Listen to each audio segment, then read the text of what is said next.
मेरे प्यारे परिवारजनों, नमस्कार। मन की बात में आपका एक बार फिर स्वागत है। ये एपिसोड ऐसे समय में हो रहा है जब पूरे देश में त्योहारों की उमंग है। आप सभी को आने वाले सभी त्योहारों की बहुत-बहुत बधाइयाँ। साथियों, त्योहारों की इस उमंग के बीच दिल्ली की एक खबर से ही मैं मन की बात की शुरुआत करना चाहता हूँ। इस महीने की शुरुआत में गांधी जयंती के अवसर पर दिल्ली में खादी की रिकॉर्ड बिक्री हुई। यहाँ कनॉट प्लेस में एक ही खादी स्टोर में एक ही दिन में 1.5 करोड़ रुपए से ज्यादा का सामान लोगों ने खरीदा। इस महीने चल रहे खादी महोत्सव ने एक बार फिर बिक्री के अपने सारे पुराने रिकॉर्ड तोड़ दिए हैं। आपको एक और बात जानकर भी बहुत अच्छा लगेगा। 10 साल पहले देश में जहां खादी प्रोडक्ट्स की बिक्री बड़ी मुश्किल से 30,000 करोड़ रुपए से भी कम थी, अब ये बढ़कर 1.25 लाख करोड़ रुपए के आसपास पहुंच रही है। खादी की बिक्री बढ़ने का मतलब है इसका फायदा शहर से लेकर गांव तक में अलग-अलग वर्गों तक पहुंचता है। इस बिक्री का लाभ हमारे बुनकर, हस्तशिल्प के कारीगर, हमारे किसान, आयुर्वेदिक पौधे लगाने वाले, कुटीर उद्योग सबको लाभ मिल रहा है। और यही तो वोकल फॉर लोकल अभियान की ताकत है और धीरे धीरे आप सब देशवासियों का समर्थन भी बढ़ता जा रहा है। साथियों, आज मैं अपना एक और आग्रह आपके सामने दोहराना चाहता हूं और बहुत ही आग्रह पूर्वक दोहराना चाहता हूं। जब भी आप पर्यटन पर जाएं, तीर्थाटन पर जाएं, तो वहां के स्थानीय कलाकारों के द्वारा बनाए गए उत्पादों को जरूर खरीदें। आप अपनी उस यात्रा के कुल बजट में स्थानीय उत्पादों की खरीदी को एक महत्वपूर्ण प्राथमिकता के रूप में जरूर रखें। 10% हो, 20% हो, जितना आपका बजट बैठता हो, लोकल पर जरूर खर्च करिएगा और वहीं पर खर्च कीजिएगा। साथियों, हर बार की तरह इस बार भी हमारे त्योहारों में हमारी प्राथमिकता हो वोकल फॉर लोकल और हम मिलकर उस सपने को पूरा करें। हमारा सपना है आत्मनिर्भर भारत। इस बार ऐसे प्रोडक्ट से ही घर को रोशन करें जिससे मेरे किसी देशवासी के पसीने की महक हो, मेरे देश के किसी युवा का टैलेंट हो, उसके बनने में मेरे देशवासियों को रोजगार मिला हो, रोजमर्रा की जिंदगी की कोई भी आवश्यकता हो, हम लोकल ही लेंगे। लेकिन आपको एक और बात पर गौर करना होगा। वोकल फॉर लोकल की ये भावना सिर्फ त्योहारों की खरीदारी तक के लिए सीमित नहीं है। और कहीं तो मैंने देखा है दिवाली का दिया लेते हैं और फिर सोशल मीडिया में डालते हैं वोकल फॉर लोकल। नहीं जी, वो तो शुरुआत है। हमें बहुत आगे बढ़ना है। जीवन की हर आवश्यकता हमारे देश में सब कुछ उपलब्ध है। ये विजन केवल छोटे दुकानदारों और रेहड़ी पटरी से सामान लेने तक सीमित नहीं है। आज भारत दुनिया का बड़ा मैन्युफैक्चरिंग हब बन रहा है। कई बड़े ब्रांड यहीं पर अपने प्रोडक्ट को तैयार कर रहे हैं।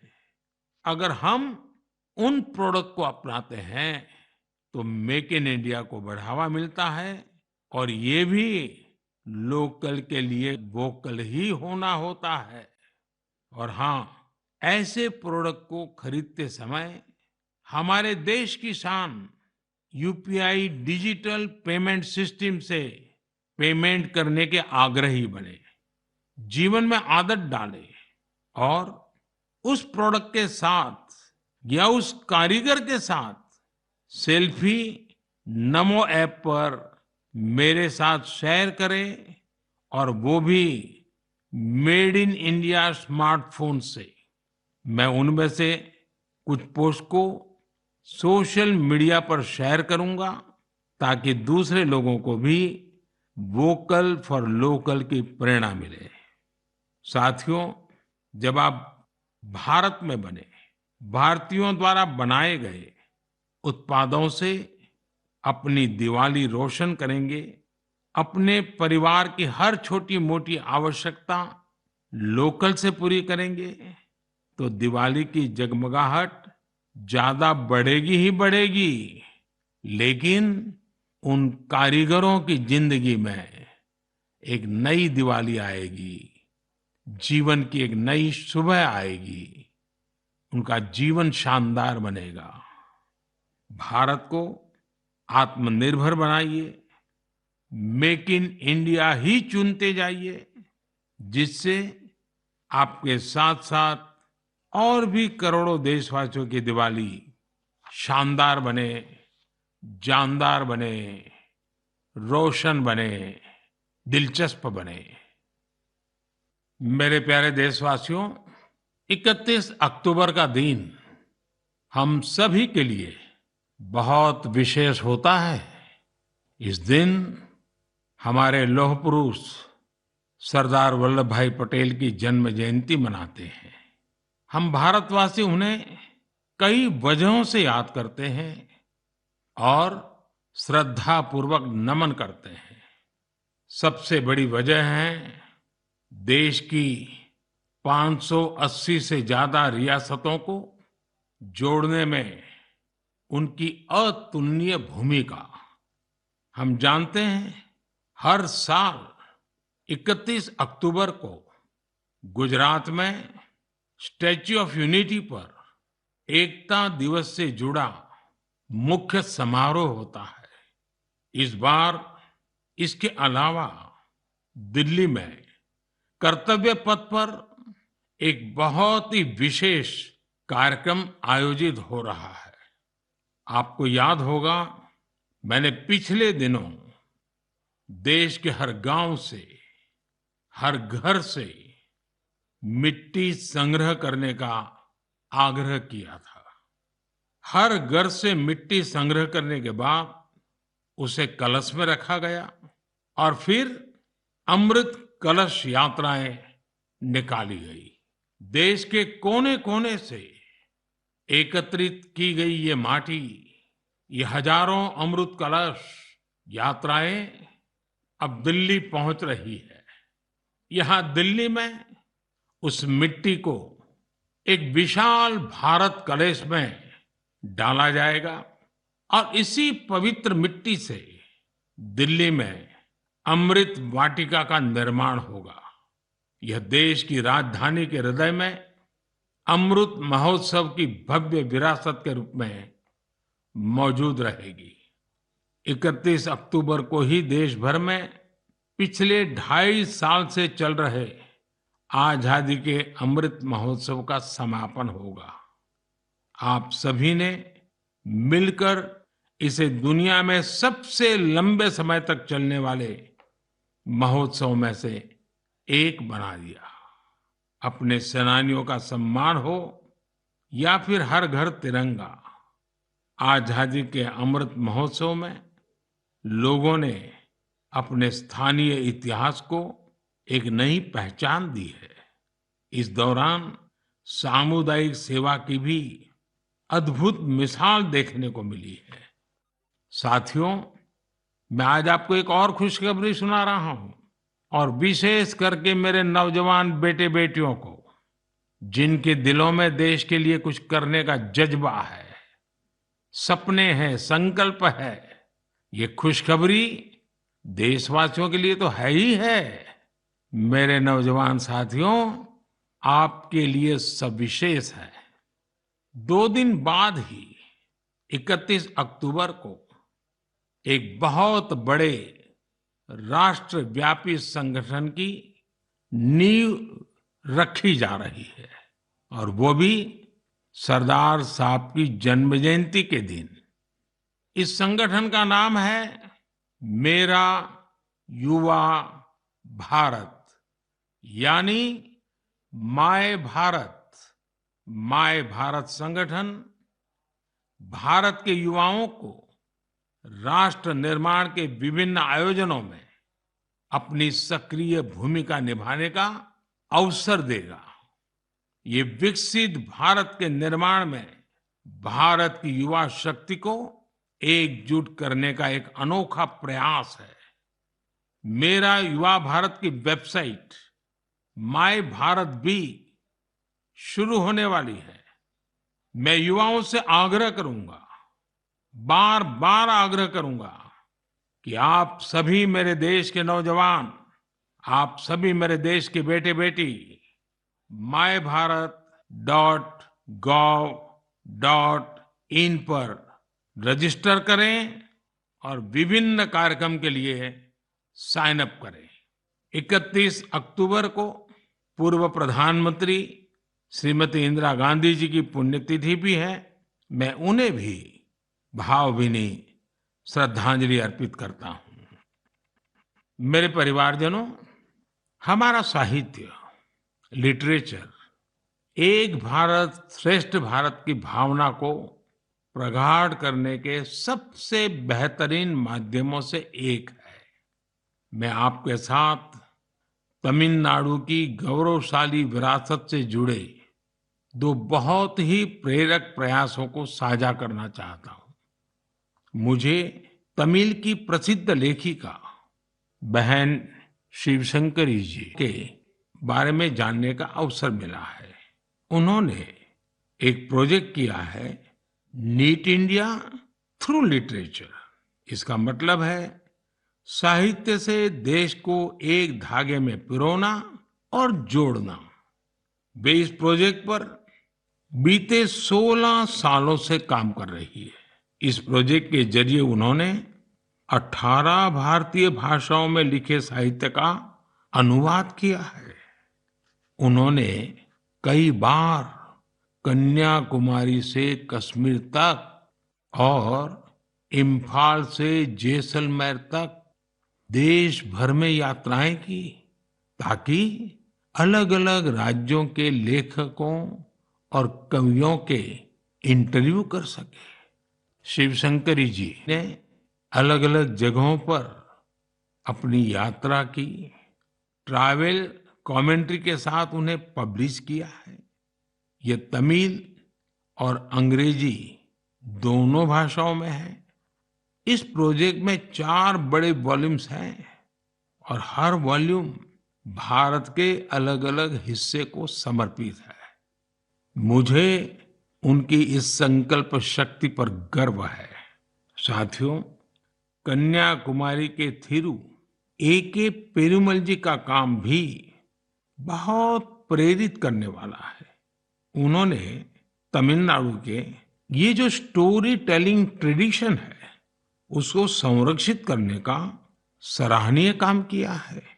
वे अपने इस मिशन में पिछले 40 सालों से जुटे हैं।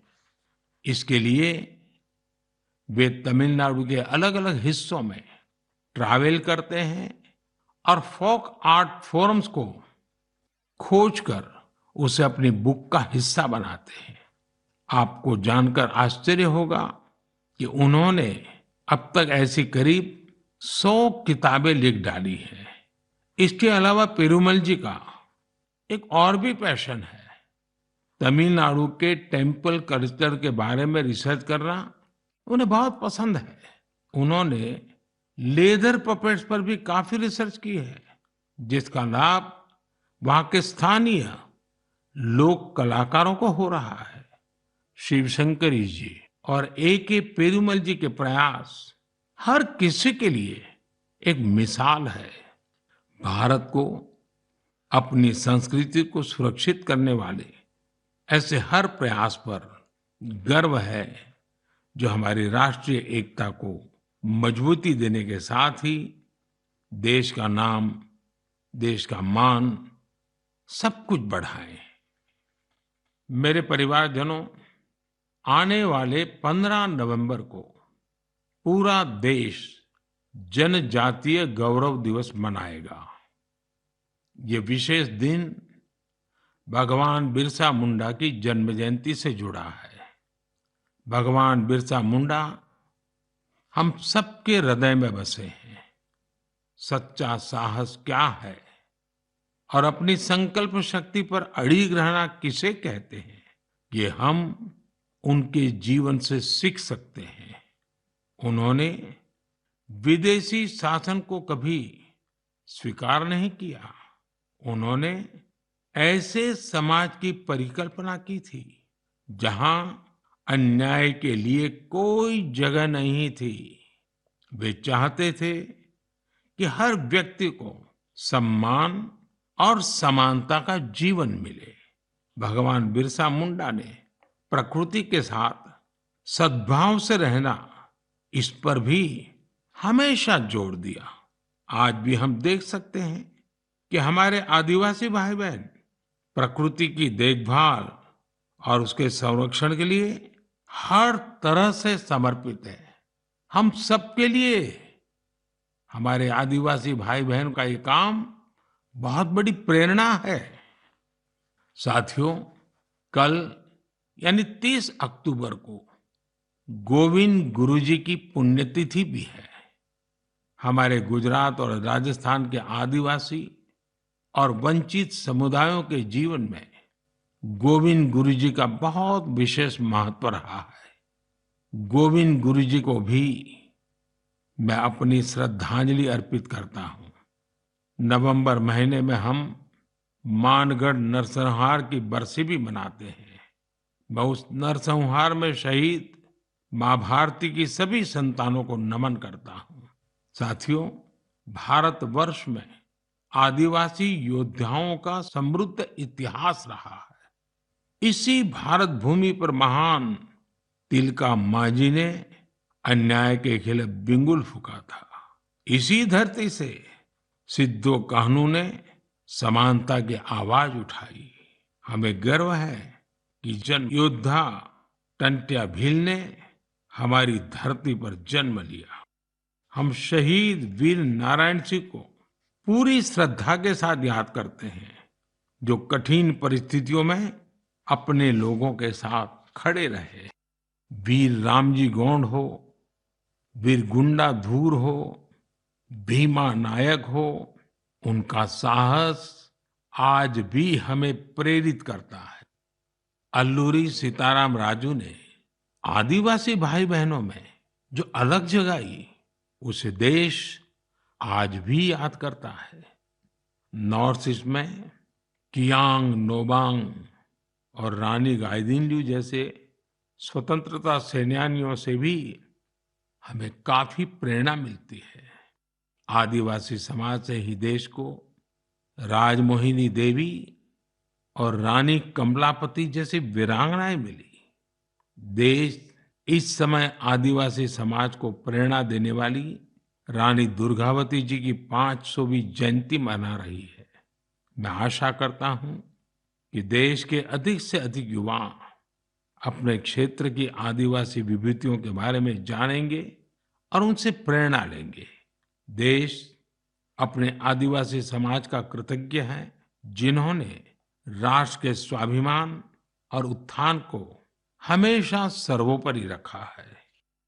मेरे प्यारे देशवासियों, त्योहारों के इस मौसम में इस समय देश में स्पोर्ट्स का भी परचम लहरा रहा है।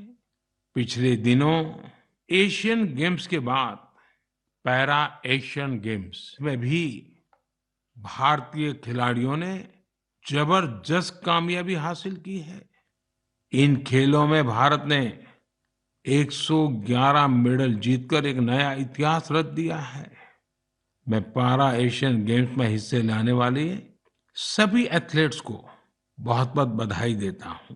साथियों, मैं आपका ध्यान special Olympics world summer games की ओर भी ले जाना चाहता हूँ।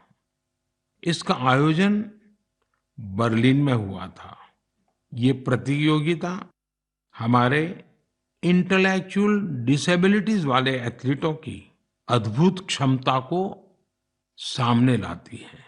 इस प्रतियोगिता में भारतीय दल ने 75 गोल्ड मेडल सहित 200 पदक जीते। रोलर स्केटिंग हो, बीच वॉलीबॉल हो, फुटबॉल हो या लोन टेनिस, भारतीय खिलाड़ियों ने मेडल्स की झड़ी लगा दी। इन पदक विजेताओं की लाइफ जर्नी काफी इंस्पायरिंग रही है। हरियाणा के रणवीर सैनी ने गोल्फ में गोल्ड मेडल जीता है। बचपन से ही ऑटिज्म से जूझ रहे रणवीर के लिए कोई भी चुनौती गोल्फ को लेकर उनके जुनून को कम नहीं कर पाई। उनकी माँ तो यहाँ तक कहती हैं कि रणवीर की वजह से परिवार में आज सब गोल्फर बन गए हैं। पुडुचेरी के 16 साल के टी विशाल ने 4 मेडल जीते। गोवा की सिया सरोदे ने पावर लिफ्टिंग में 2 गोल्ड मेडल सहित 4 पदक अपने नाम किए। 9 साल की उम्र में अपनी मां को खोने के बाद भी उन्होंने खुद को निराश नहीं होने दिया। छत्तीसगढ़ के दुर्ग के रहने वाले अनुराग प्रसाद ने पावर लिफ्टिंग में 3 गोल्ड और 1 सिल्वर मेडल जीता है। ऐसी ही प्रेरक गाथा झारखंड के इंदु प्रकाश की है, जिन्होंने साइकिलिंग में 2 मेडल जीते हैं। बहुत ही साधारण परिवार से आने के बावजूद इंदु ने गरीबी को कभी अपनी सफलता के सामने दीवार नहीं बनने दिया। मुझे विश्वास है कि इन खेलों में भारतीय खिलाड़ियों की सफलता इंटेलेक्चुअल डिसेबिलिटीज का मुकाबला कर रहे अन्य बच्चों और परिवारों को भी प्रेरित करेगी। मेरी आप सबसे भी प्रार्थना है, आपके गांव में, आपके गांव के अगल-बगल में ऐसे बच्चे जिन्होंने इस खेलकूद में हिस्सा लिया है या विजयी हुए हैं, आप सपरिवार उनके साथ जाइए, उनको बधाई दीजिए और कुछ पल उन बच्चों के साथ बिताइए। आपको एक नया ही अनुभव होगा। परमात्मा ने उनके अंदर ऐसी एक शक्ति भरी है, आपको भी उसके दर्शन का मौका मिलेगा। जरूर जाइएगा। मेरे परिवारजनों, आप सभी ने गुजरात के तीर्थ क्षेत्र अंबाजी मंदिर के बारे में तो अवश्य ही सुना होगा। यह एक महत्वपूर्ण शक्तिपीठ है, जहां देश विदेश से बड़ी संख्या में श्रद्धालु मां अंबे के दर्शन के लिए पहुंचते हैं। यहाँ गब्बर पर्वत के रास्ते में आपको विभिन्न प्रकार की योग मुद्राओं और आसनों की प्रतिमाएं दिखाई देगी। क्या आप जानते हैं कि इन प्रतिमाओं की खास क्या बात है? दरअसल ये स्क्रैप से बने स्कल्पचर हैं, यानी एक प्रकार से कबाड़ से बने हुए, और जो बेहद अद्भुत है, यानी ये प्रतिमाएं इस्तेमाल हो चुकी, कबाड़ में फेंक दी गई पुरानी चीजों से बनाई गई हैं। अंबाजी शक्तिपीठ पर देवी मां के दर्शन के साथ साथ ये प्रतिमाएं भी श्रद्धालुओं के लिए आकर्षण का केंद्र बन गई है। इस प्रयास की सफलता को देखकर मेरे मन में एक सुझाव भी आ रहा है। हमारे देश में बहुत सारे ऐसे लोग हैं जो वेस्ट से इस तरह की कलाकृतियां बना सकते हैं। तो मेरा गुजरात सरकार से आग्रह है, वो एक प्रतियोगिता शुरू करे और ऐसे लोगों को आमंत्रित करे। ये प्रयास गब्बर पर्वत का आकर्षण बढ़ाने के साथ ही पूरे देश में वेस्ट टू वेल्थ अभियान के लिए लोगों को प्रेरित करेगा। साथियों, जब भी स्वच्छ भारत और वेस्ट टू वेल्थ की बात आती है, तो हमें देश के कोने कोने से अनगिनत उदाहरण देखने को मिलते हैं। असम के कामरूप मेट्रोपॉलिटन डिस्ट्रिक्ट में अक्षर फोरम इस नाम का एक स्कूल बच्चों में सस्टेनेबल डेवलपमेंट की भावना भरने का, संस्कार का एक निरंतर काम कर रहा है।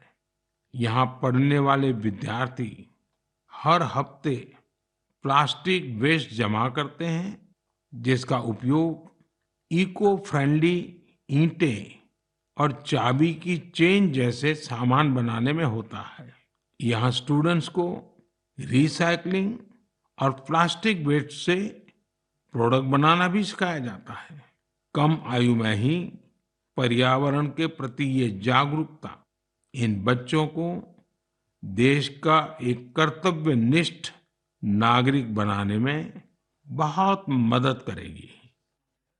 मेरे परिवारजनों, आज जीवन का कोई ऐसा क्षेत्र नहीं जहां हमें नारी शक्ति का सामर्थ्य देखने को नहीं मिल रहा हो। इस दौर में जब हर तरफ उनकी उपलब्धियों को सराहा जा रहा है, तो हमें भक्ति की शक्ति को दिखाने वाली एक ऐसी महिला संत को भी याद रखना है, जिसका नाम इतिहास के सुनहरे पन्नों में दर्ज है। देश इस वर्ष महान संत मीराबाई की 525वीं जन्म जयंती मना रहा है। वो देश भर के लोगों के लिए कई वजहों से एक प्रेरणा शक्ति रही है। अगर किसी की संगीत में रुचि हो, तो वो संगीत के प्रति समर्पण का बड़ा उदाहरण ही है। अगर कोई कविताओं का प्रेमी हो, तो भक्ति रस में डूबे मीराबाई के भजन उसे अलग ही आनंद देते हैं।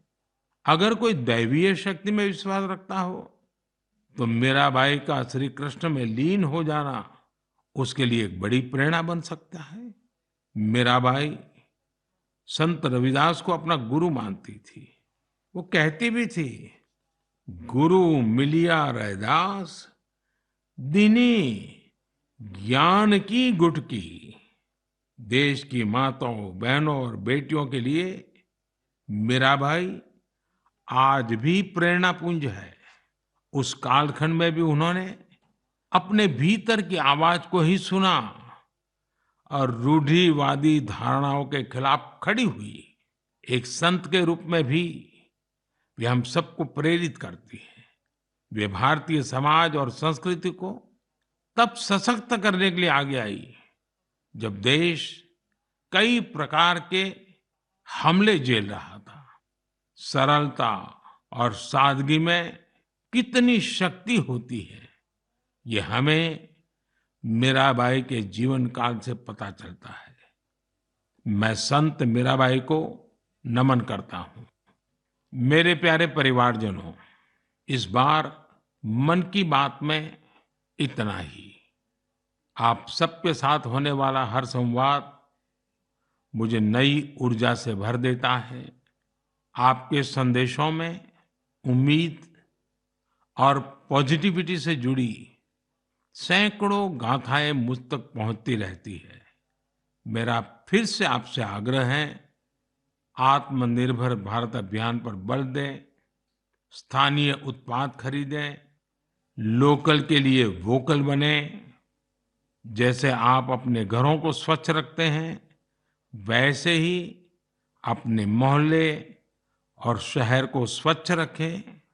और आपको पता है, 31 अक्टूबर सरदार साहब की जयंती देश एकता के दिवस के रूप में मनाती है।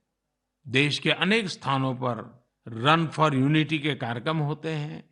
आप भी 31 अक्टूबर को रन फॉर यूनिटी के कार्यक्रम को आयोजित करें। बहुत बड़ी मात्रा में आप भी जुड़े, एकता के संकल्प को मजबूत करें। एक बार फिर मैं आने वाले त्योहारों के लिए अनेक अनेक शुभकामनाएं देता हूं। आप सभी परिवार समेत खुशियां मनाएं, स्वस्थ रहें, आनंद में रहें, यही मेरी कामना है। और हाँ, दिवाली के समय कहीं ऐसी गलती ना हो जाए कि कहीं आग की कोई घटनाएं हो जाए, किसी के जीवन को खतरा हो जाए। तो आप जरूर संभालिए, खुद को भी संभालिए और पूरे क्षेत्र को भी संभालिए। बहुत बहुत शुभकामनाएं, बहुत बहुत धन्यवाद।